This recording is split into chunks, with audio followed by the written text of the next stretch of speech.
بسم اللہ الرحمن الرحیم. السلام علیکم اسٹوڈینٹس. امید کرتی ہوں آپ خیریت سے ہوں گے. اللہ تعالیٰ آپ کو اپنی امان میں رکھے. اسٹوڈینٹس آج کا ہمارا لیکچر نمبر 13. آج جو ہے اسٹوڈینٹس ہم اپنا نیکسٹ چیپٹر سٹارٹ کریں گے. سبق کا نام ہے ہمارا معاشی ترقی. معاشی ترقی سے کیا مراد ہے اسٹوڈینٹس؟ اشیاء اور خدمات کی پیداوار میں اضافے کا نام معاشی ترقی ہے. پروفیسر آرتھر لیوس کے مطابق اشیاء اور پیداوار کی خدمات اور اشیاء خدمات کی پیداوار میں اضافے کا نام معاشی ترقی ہے. یہ ڈیفینیشن آپ ایسے ہی ورڈ ٹو ورڈ کریں گے اسٹوڈینٹس. بیسیکلی ہمارا جو آج کا عنوان ہے پاکستان میں معاشی ترقی کا اشرہ باشرہ جائزہ. مطلب ہم ہر 10 سال بعد پاکستان میں جو معاشی ترقی ہے وہ کس طرح ہوئی, کن شعبہ جات میں کیسے ترقی ہوئی, ان تمام چیزوں کا جو ہے آج ہم جائزہ لیں گے. اور پاکستان بننے کے بعد 1947 سے لے کر جو ہے 2014 تک بیسیکلی آج ہم پڑھیں گے. ہم 5 مراحل پڑھیں گے. ہم پڑھیں گے 1990 تک کی دہائی تک کا عرصہ. اس عرصے میں پاکستان نے کس طرح معاشی ترقی کی اور ملک کن کن بحران کا ملک کو جو ہے وہ سامنا کرنا پڑا. معاشی ترقی کی ڈیفینیشن اگین میں ریپیٹ کر رہی ہوں. اشیاء اور خدمات کی پیداوار میں اضافے کا نام معاشی ترقی ہے پروفیسر آرتھر لیوس کے مطابق. سب سے پہلا مرحلہ اسٹوڈنٹس معاشی ترقی کا مرحلہ 1947 سے 1950. جیسا کہ آپ لوگ جانتے ہیں اسٹوڈنٹس, پاکستان جب بنا ہمارے ملک کو بہت سارے مسائل کا سامنا کرنا پڑا. ابتدائی مشکلات آپ لوگ پڑھ چکے, ان میں سے ایک پرابلم ہمارا اکانومک ایشو بھی تھا. جو انڈیا تھا اس میں بہت سی جو ہمارے معیشت تھی اس میں گڑبڑ کی, اس میں بہت سی جو چیزیں تھیں وہ اپنے کنٹرول میں کر لی. تجارت ان کے کنٹرول میں تھی, وہاں کے لوگ جو تھے وہ کاروبار زیادہ جانتے تھے.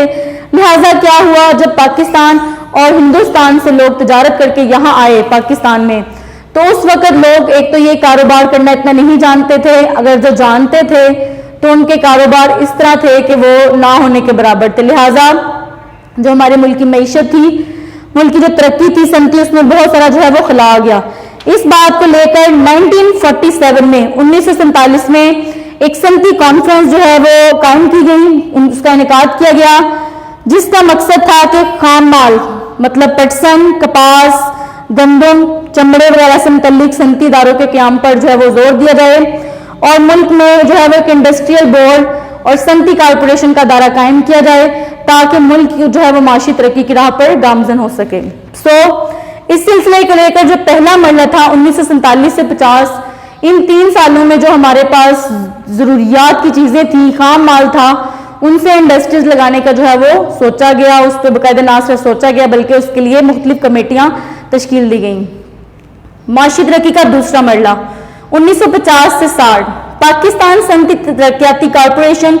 1952 میں ایک ادارہ قائم کیا گیا, پاکستان صنعتی ترقیاتی کارپوریشن. اس ادارے کا مقصد تھا کہ ملک میں سرمایہ کاری کرنا, لوگوں کو بزنس کرنے کے لیے, لوگوں کو اپنا سرمایہ لگانے کے لیے موٹیویشن دینا, نہ صرف موٹیویشن دینا بلکہ ان کو جو ہے وہ اس میں ہیلپ بھی کرنا ان کی. لہٰذا پاکستان میں سیمنٹ, سوئی گیس, پائپ لائن, کاغذ, شپ یارڈ وغیرہ کے جو ہے وہ شعبے قابل ذکر ہیں. 1959 to 60 میں پاکستان کی خام قومی پیداوار 1.9% تھی اور اس دوران میں پاکستان کی صنعت نے خوب ترقی کی. لہٰذا پہلا مرحلہ جو تھا 1955 سے 60. اچھا اسٹوڈنٹ, معاشی ترقی آپ جب بھی کوشچن لکھیں گے تو آپ سب سے پہلے ڈیفینیشن اس کی لازمی لکھیں گے, ٹھیک ہے.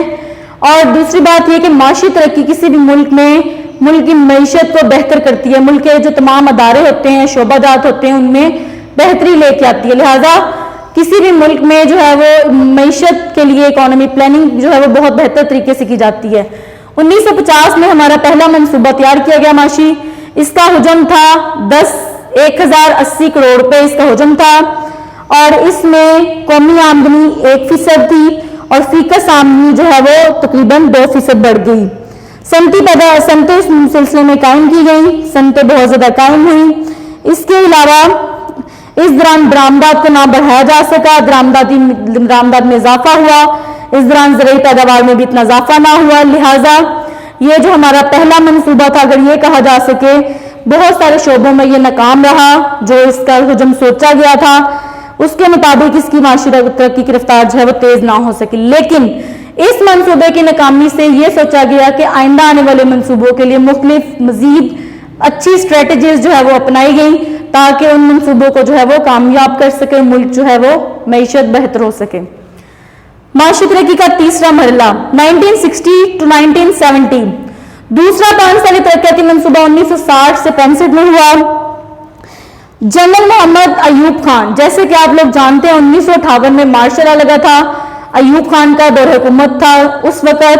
سو ایوب خان بیسیکلی ایک ڈکٹیٹر پرسنالٹی تھی, ٹھیک ہے, جیسے کہ آپ جانتے ہیں کہ وہ چیف آف آرمی اسٹاف بھی تھا, لہٰذا اس نے تمام جو اسمگلرز تھے, سنت بلیک مارکیٹنگ کرنے والے تھے, ذخیرہ اندوز تھے, ان تمام کو جو ہے وہ سخت سزائیں دی, اور اس دوران بھاری machinery, steel industry, chemical, petrochemical کی صنعتوں کی طرف توجہ دی.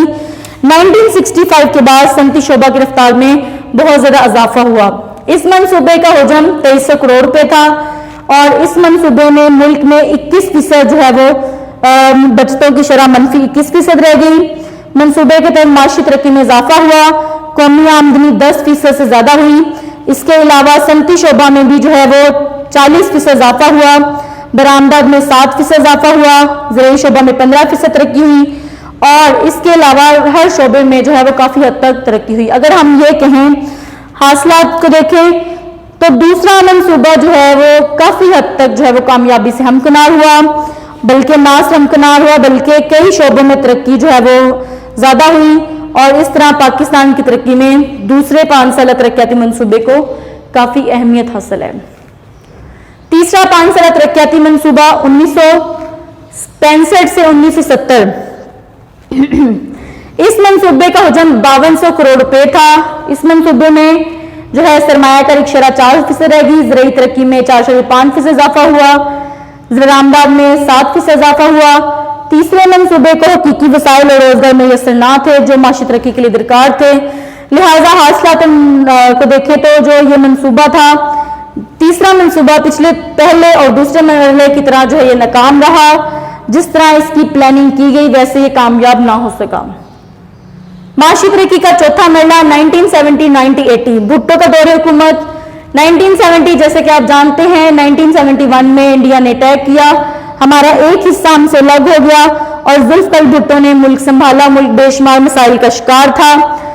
بھٹو نے کافی حد تک کوشش کی کہ معاشی ترقی کے اس مایوس کن مرحلے میں کرنسی قیمت کمی سے امریکی ڈالر جو ہے 4.67 روپے سے مہنگا ہو گیا. گھی کارخانے, تمام جو فیکٹریز تھیں, تجارتی بینکوں, جہاز ران کمپنیاں, اور ٹائلوں, کپاس, آٹا ملوں, چاول جھاڑنے والے کارخانوں کی قومی ملکیت میں لینے کے عمل نے, کیونکہ اس نے اپنے دور حکومت میں صنعتوں کو قومیانہ لیا, جیسے کہ آپ لوگ چیپٹر 1 میں پڑھ چکے ہیں. صنعتوں میں قومیانہ کرنے کی وجہ سے تمام جو سرمایہ کار تھے انہوں نے سرمایہ کاری کرنی کم کر دی, لہٰذا ملک کی معیشت جو ہے وہ دن با دن نیچے ہی جاتی رہی, مزید ملک جو ہے وہ ترقی نہ کر سکا. اس کے بعد جنرل محمد ضیاء الحق کا دور حکومت. جنرل محمد ضیاء کے دور حکومت میں معاشی ترقی کی طرف ملک گامزن ہوا. 1978 میں معاشی اصلاحات کا اس نے آرڈیننس پیش کیا, جس کے ساتھ تمام جو صنعتی یونٹ سابقہ مال جو بھٹو نے قومیانہ کیے تھے وہ واپس کر دیے گئے, جس کی وجہ سے خام قومی پیداوار اور برآمدات میں بھی بہتری ہوئی, اور ملک میں جو ہے وہ زراعت بھی بہتر ہوئی, فصلوں کی خوب کاشتکاری ہوئی. لیکن ملک جو ہے افراط زر کو قابو نہ کر سکا. افراط زر کسے کہتے ہیں؟ جس میں چیزوں کی ڈیمانڈ زیادہ ہوتی ہے, چیزیں کم ہوتی ہیں, لیکن سپلائی کم ہوتی ہے, ڈیمانڈ زیادہ ہوتی ہے. سو کیا ہوتا ہے, مہنگائی آٹومیٹیکلی ہو جاتی ہے, لہٰذا ان کے دور حکومت میں مہنگائی ہوئی. چوتھا 5 سالہ منصوبہ 1970 سے 75. اس کا حجم 75 ارب کروڑ روپے تھا. اس منصوبے نے بھی زیادہ ترقی نہ کر کی, لیکن یہ اپنے ہدف سے جو ہے وہ کم ہی رہا, لیکن پھر بھی اس نے اپنے دور میں کافی ترقی کی. قومی آمدن اور فیکس آمدن میں اضافہ ہوا. لیکن ملک میں کچھ حالات ایسے تھے, جیسے کہ میں نے بتایا کہ 71 میں بھارت نے اٹیک کیا, بنگلہ دیش ہم سے الگ ہوا. ملک کے سیاسی حالات ایسے تھے کہ لہٰذا یہ منصوبہ کامیاب نہ ہو سکا. معاشی ترقی کا 5واں مرحلہ 1980 سے 1990. 5واں ترقیاتی منصوبہ 1978 سے 83, 21 ارب 2 کروڑ روپے اس منصوبے کی حجم تھا. اس منصوبے میں بیسیکلی جو ہے اس دورانیوں کو صنعتی شعبے کا دور کہا جا سکتا ہے. 5واں جو ہمارا مرحلہ ہے اس کو صنعتی شعبے کا دور کہا جاتا ہے. اس دوران میں صنعتی ترقی کی رفتار بہت تیز ہوئی اور اس کے علاوہ صنعتی پالیسیوں کو متوازن ترقی دینے کے لیے مختلف جو ہے وہ پالیسیاں اپنائی گئیں، جس کے نتیجے میں پاکستان میں قومی آمدن اور خام پیداوار میں جو ہے وہ اضافہ ہوا. چھٹا ترقیاتی منصوبہ 1983 سے 1988. چھٹا 5 سالہ منصوبے کا جو حجم تھا بیسیکلی محمد جنیجو خان کے دور میں ہوا اور اس کا آغاز، اس میں ملک کو کافی ترقیاتی پروگرام کیے گئے.